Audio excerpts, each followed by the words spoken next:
So last time we were talking about, in the first and second videos, engagement. We're going to continue with that, but it was more about respect in the classroom and allowing students to feel comfortable and interested and fascinated in the topic so that they don't even realize they're learning, kind of like effortless learning. In this video, we're going to focus on engagement again, but with reading and how to acquire language skills in the best way, in the most fun, productive, and positive way with reading.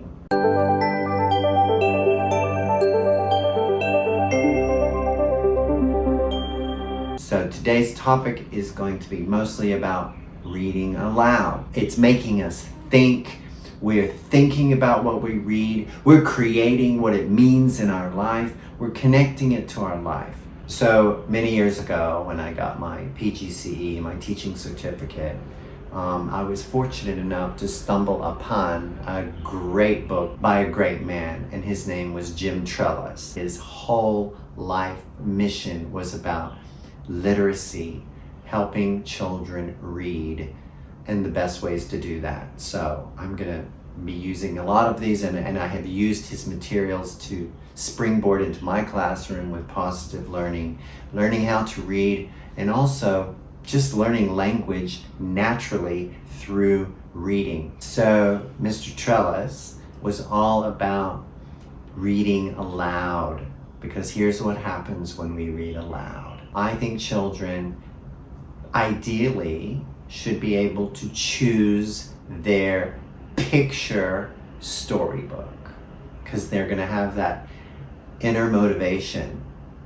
to wonder what's in that book, what it's about. And we all love stories because stories are connected with our life. It gives us meaning, it gives us purpose. Stories.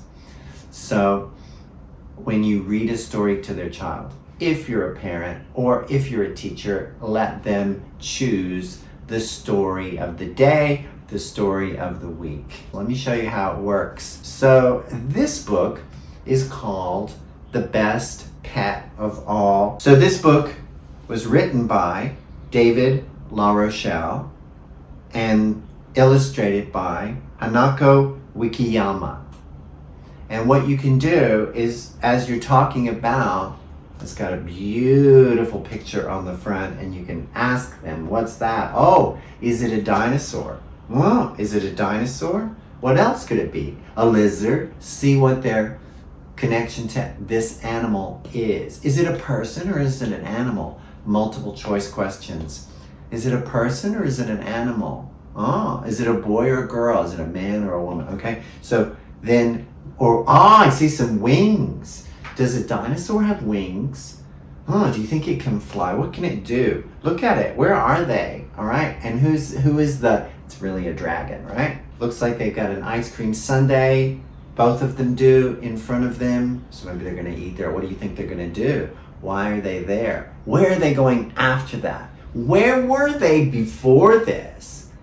Oh, how do they know each other? So you start asking questions to prime the brain, make it really open, and really get them stimulated in the connection to their life. Of course, you don't have to ask all of these, but these are some things that you can do. And then you start on the first page, and what is he doing now? What? Oh, he's writing a word. Do you know that word? Ah, yeah, that's right. Dog. And you point to the words when they're big. The best pet of all. So then you go into, they might just want to read the picture.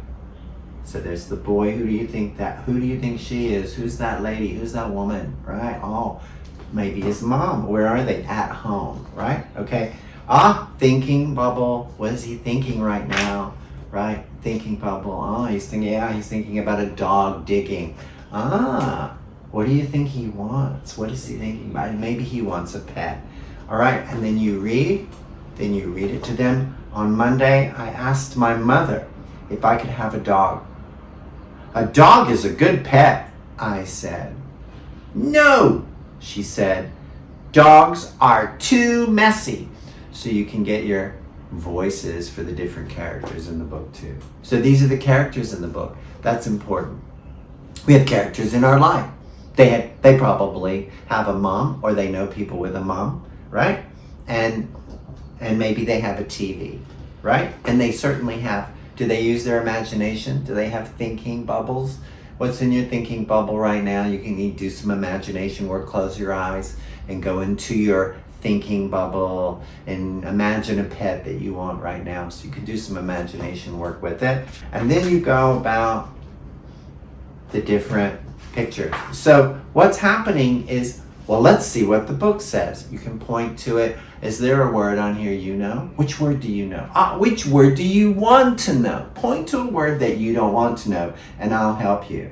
Because remember, like in the first video, we want to keep it respectful. We don't want to make them wrong or feel bad about these symbols that we call words that they may not know yet or know how to read. We might not even be talking about those symbols. We might just read it and keep talking about the pictures. And of course, we're going to predict, how do we want the story to end? I will not tell you the end of the book.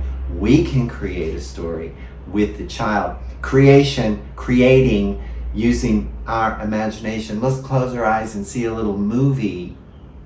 Let's see a movie of how we want the story to end. They're writing without writing with a pencil or a pen or on paper. They're writing. This is the first part of writing. Before we write, we create something in our mind, in our imagination. So this is a writing skill that comes up. Of course, when they see the picture, we're reading the pictures. The words are going in our brain. Jim Trelease says that children who are exposed to reading aloud, who get a lot of books read aloud, they are the best readers, the best writers, the best speakers, and they're the best listeners. So thanks for watching again, and see you in the next video.